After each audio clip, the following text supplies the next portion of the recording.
எல்லாருக்கும் வணக்கம். நம்ம என்ன பார்த்துட்ருக்கோம்னா குரூப் 4ல் முக்கியமான பகுதிகள் அப்படின்னு ஒரு சாப்டர் பார்த்துட்ருக்கோம். இன்றைக்கி என்ன பார்க்க போகிறோம்னா நீதி கட்சியுடைய சமூக நலத்திட்டங்கள், அதாவது நீதி கட்சியோட சாதனைகள் அப்படின்னா என்னென்னு பார்க்க போகிறோம். ஃபஸ்ட்டு பார்ப்போம். 1921 என்ன பண்ணுறாங்கன்னா, சர் பி.டி. தியாகராசர் அவர் என்ன பண்ணுறாரு, சர் பி.டி. தியாகராசர் என்ன பண்ணுறாருன்னா 1921 மதிய உணவு திட்டம் அப்படின்னு சொல்லிட்டு ஒரு திட்டத்தை அறிமுகப்படுத்துகிறாங்க.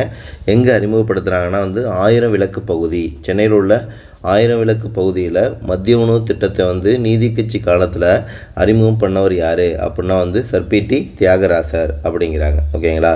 அதுக்கப்புறம் 1956 மதிய உணவு திட்டத்தை அறிமுகப்படுத்தியவர் யாருன்னா நம்ம காமராசர் தான் என்ன பண்ணாங்கன்னா மதிய உணவு திட்டத்தை அறிமுகப்படுத்துகிறாரு. அதுக்கப்புறம் 1982 இந்த மதிய உணவு திட்டத்தை சத்துணவு திட்டமாக என்னென்னா கொண்டு வந்தவர் யாருன்னா நம்ம எம்.ஜி. ராமச்சந்திரன் அவர்கள் அப்படிங்கிறாங்க. நீதி கட்சி காலத்தில் 1921 மத்திய உணவு திட்டத்தை ஃபஸ்ட்டு எக்ஸிக்யூட் பண்ணவங்க யாருன்னா சர் பி.டி. தியாகராஜ செட்டியார். எங்கன்னா 1000 விளக்கு பகுதி. காமராசர் எங்கே போட்டார்னா எட்டயபுரத்தில் போட்டார்.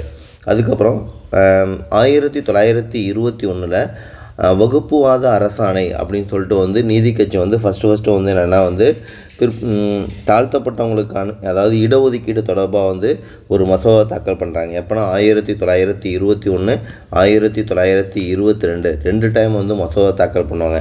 அதுக்கப்புறம் 1925 2வது வகுப்புவாத அரசாணையை வெளியிட்டவர் யாருன்னா முத்தையா. ஓகேங்களா. அதனால தான் முத்தையாவை தான் நம்ம என்ன சொல்கிறோம், தமிழ்நாட்டுடைய இடஒதுக்கீட்டின் தந்தை அழைக்கப்பட்டவங்க யாருன்னா முத்தையா. தமிழ்நாட்டின் இடஒதுக்கீட்டின் தந்தை அழைக்கப்பட்டவர் யாருன்னா முத்தையா அப்படிங்கிறாங்க. அதுக்கப்புறம் 1921 பெண்களுக்கு ஃபஸ்ட்டு வாக்குரிமை கொடுத்த கட்சி எது அப்படின்னு கேட்பாங்க. நீதி கட்சி தான். ஓகேங்களா. எங்கன்னா சென்னை மாகாணத்தில் ஃபஸ்ட்டு என்ன பண்ணாங்கன்னா பெண்களுக்கு ஓட்டுரிமை அளித்த கட்சி எதுனா நீதி கட்சி. எந்த வருஷம்னா 1921. வேர்ல்டுலேயே பெண்களுக்கு ஃபஸ்ட்டு வாக்குரிமை கொடுத்த நாடு நியூசிலாந்து அப்படிங்கிறாங்க. அதுக்கப்புறம் 1922 டிசம்பர் 18 இந்து அறநிலை சட்ட மசோதா என்ன பண்ணுறாங்கன்னா நீதி கட்சி சார்பாக சட்டமன்றத்தில் தாக்கல் பண்ணுறாங்க.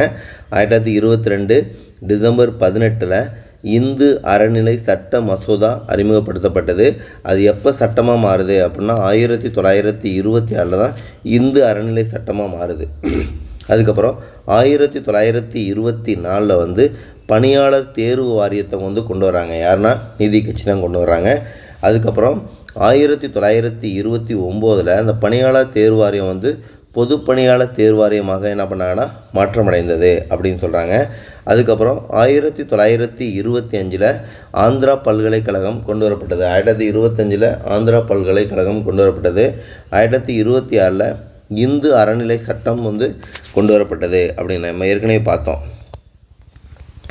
அதுக்கப்புறம் 1926 டாக்டர் முத்துலட்சுமி ரெட்டி என்ன பண்ணாங்கன்னா சட்டமேலவையுடைய நியமன உறுப்பினராக என்ன பண்ணுறாங்கன்னா ஜாயின் பண்ணுறாங்க. ஃபஸ்ட்டு பெண்களுக்கு ஓட்டுரிமை கொடுத்த கட்சியும் எது தான் நம்ம நீதி கட்சி தான்.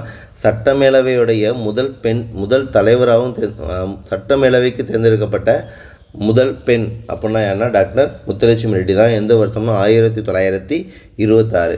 அதுக்கப்புறம் 1929 அண்ணாமலை பல்கலைக்கழகம் கொண்டு வரப்பட்டது. 1929 அண்ணாமலை பல்கலைக்கழகம் கொண்டு வரப்பட்டது.